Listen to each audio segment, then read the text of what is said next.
నమస్కారం. నమస్కారం సార్. రామకృష్ణ గారు, ఇవాళ పొంగనూరులో జరిగిన ఇన్సిడెంట్ మీరు ఫాలో అప్ చేశారా?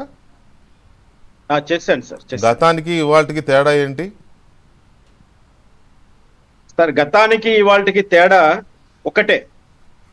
ఏంటంటే మా రాయలసీమలో ఒక సామెత ఉంది సార్, పురిటి బిడ్డ చచ్చినా పురిటి వాసన పోలేదు అని. బిడ్డ చచ్చినా పురిటి కంపు పోలేదు అంటారు. పోలేదండి. అంటే ఏంటి, ఇక్కడ వైఎస్ఆర్సీపీ దుర్మార్గపు పాలన చచ్చిపోయినా వాళ్ళు వదిలిపెట్టినటువంటి దుష్ట సాంప్రదాయాలు పోలేదు ఇంకా. అందులో భాగంగానే ఈరోజు ఈ పుంగనూరులో ఈ విధమైనటువంటి సంఘటన చోటు చేసుకుందనేది నా అభిప్రాయం. వెంకటకృష్ణ గారు, ముఖ్యంగా మనం ఇక్కడ ఒకటి గమనించాలి.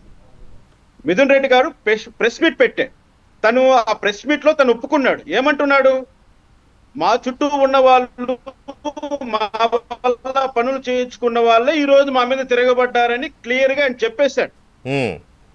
ఇక్కడ ఒకటి గమనించాలి, ఒకవేళ ఇంతకు ముందు మన పుంగనూరు సంబంధించినటువంటి క్యాండిడేట్ చల్లా బాబు గారు మాట్లాడినట్లుగా ఇక్కడ రైతులు వచ్చి ఉండవచ్చు.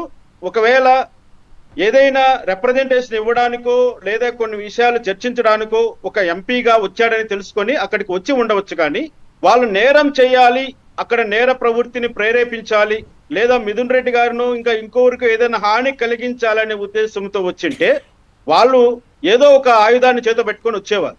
కానీ ఇక్కడ జరిగింది ఏంటి, ఆయుధాలు ప్రోగేసి కూర్చున్నటువంటి పొగరబోతులు ఎవరండి? వీళ్ళు కాదా? అసలు ఒక్క ఎంపీ ఈరోజు ఎటువంటి ప్రోగ్రాం లేకుండా, ఎటువంటి ప్రోగ్రామ్ షెడ్యూల్ ఇవ్వకుండా, ఎవరికి పోలీసు వారికి ఇంటిమేషన్ ఇవ్వకుండా తను పెద్ద ఎంపీ రెడ్డప్ప గారి ఇంట్లో సమావేశం పెట్టడానికి అవకాశం ఏముందండి ఆయనకు?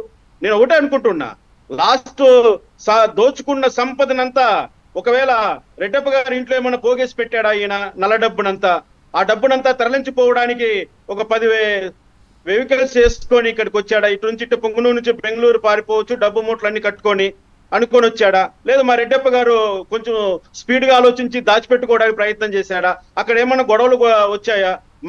మాజీ ఎంపీ రెడ్డప్ప గారు అనుచరులు, ప్రస్తుత ఎంపీ మిథున్ రెడ్డి గారు అనుచరులు ఒకరికొకరు ఏమన్నా తారాసి పట్టి కొట్టుకున్నారా? ఒకటే అండి వెంకటకృష్ణ గారు, ఇక్కడ గమనించ